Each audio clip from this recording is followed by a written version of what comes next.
Starting your own cleaning business can be a great way to make some extra money, but it's important to know what you're getting yourself into. In this video, I'm going to share some tips for starting a cleaning business in 2023 and also talk about what you can expect as you get your foot in the door.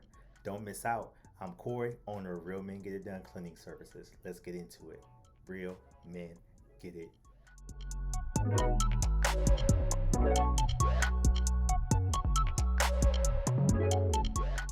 If you're looking for a business idea that's recession proof, then starting a cleaning business might be the perfect opportunity for you. In this video, we're going to talk about the history and some tips to get started in this industry. Over a $300 billion industry to get into the cleaning business. You can operate it as a side hustle or transition into a full-time business as I did, but I want to give you some game on what you need to know before you get started. All right, so let's talk a tiny bit about the history of the cleaning industry. Y'all know, case in point, back in the day, people died. 200 plus years ago, people died for things not being clean and sanitary because folks couldn't see that things actually existed. But since that time, now that we're into the modern day era, the technology and advancements have really helped with life expectancy and to just make sure that we can have more healthy and happy lives.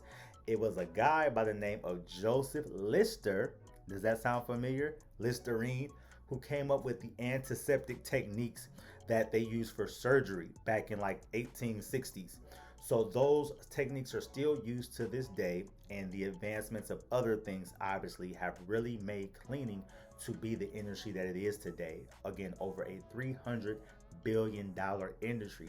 So there's room for everybody. If whether you're getting started or if you've already started a little bit and want some more game, it's enough room for everybody to get a piece of this puzzle. And it's my goal to give you some realistic game of how you can move forward in this business.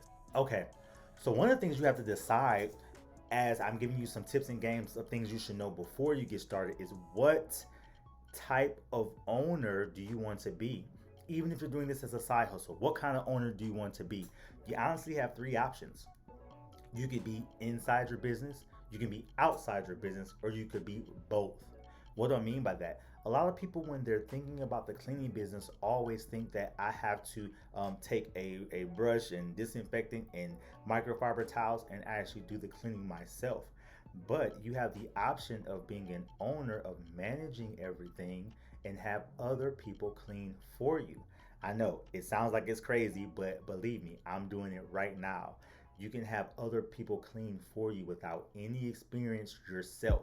And I'm gonna give some game in that for sure as I continue to launch videos about the cleaning industry. So you have that option to be an owner and hiring other people to do all the jobs for you.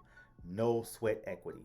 Or you could be the person that has already been cleaning or wants to learn, and you get your hands dirty of cleaning and going on jobs yourself.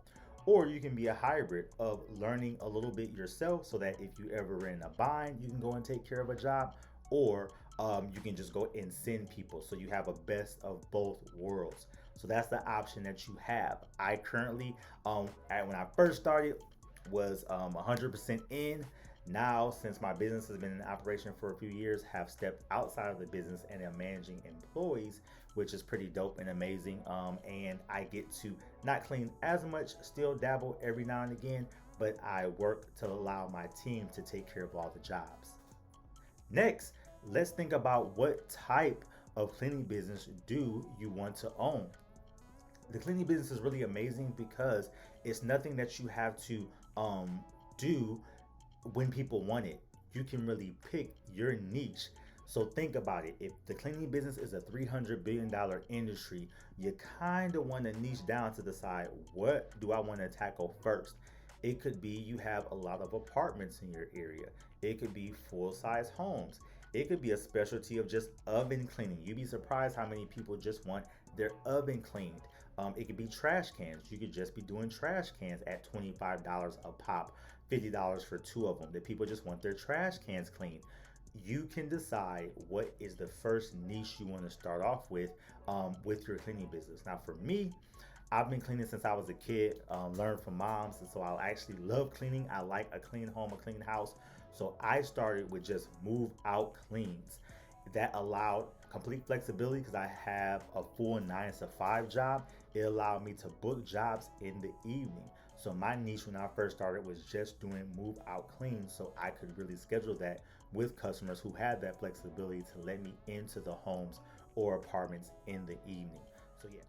Another thing before you get started is making sure that you are always thinking about the customer and having a customer service mindset. Y'all know everybody has been to McDonald's. Now, I don't mean to throw them under the bus, but the fact of the matter is a McDonald's versus a Chick-fil-A, right? At McDonald's, sometimes you may get good service, sometimes you may not, but most times, in my experience, I will always experience people at the McDonald's drive-through that seem like they do not want to be there. They don't enjoy their jobs.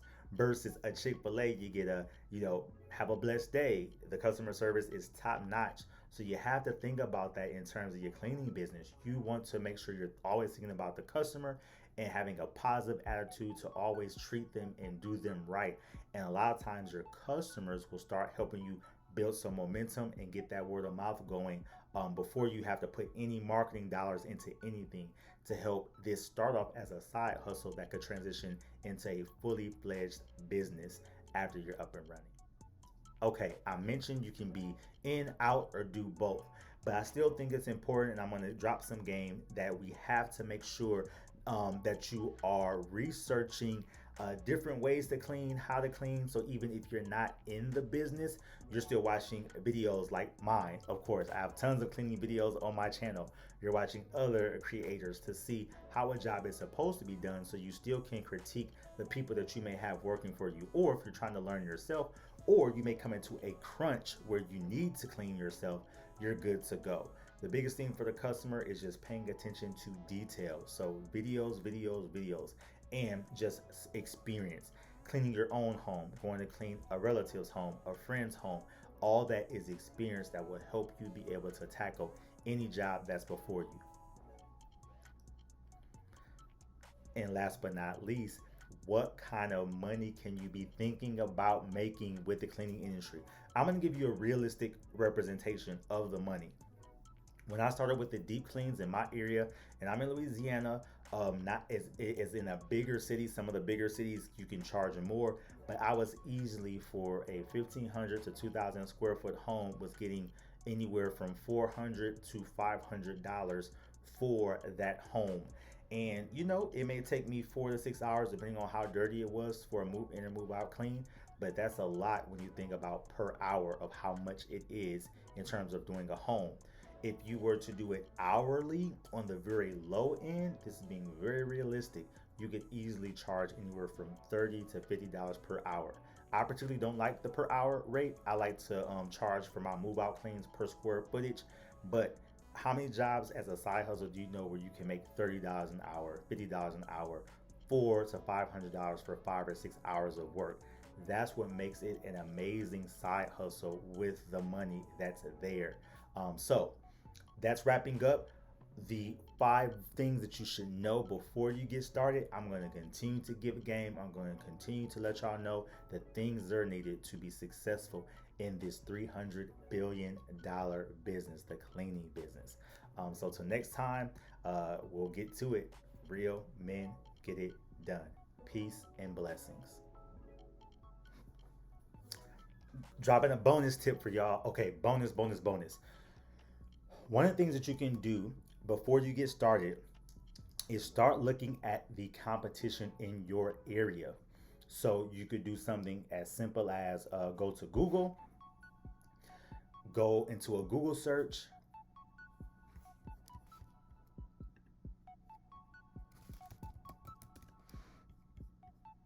for example, and type in cleaners near me, and see who all are the cleaners in your area, and you could send them a message via a text or even it's an email to ask about some of their prices. Now, I always encourage people, if you don't want to give away your exact address, look up something on Zillow. Find a Zillow home that's in your area and send it out and say, hey, I just want my oven clean. Do you do that service? How much do you charge? That lets you know what that going rate is for an oven. If you wanted maybe your trash cans to be clean, the big ones that come, those big ones that are out on the curb, you could even call up your local maybe trash company, or there are people who may do it in your area to say, how much is it just to clean those trash cans? Refrigerators are another gem. You could call up folks and say, how much is it just to clean a refrigerator? And that will give you your starting rate to see what you could do to be successful.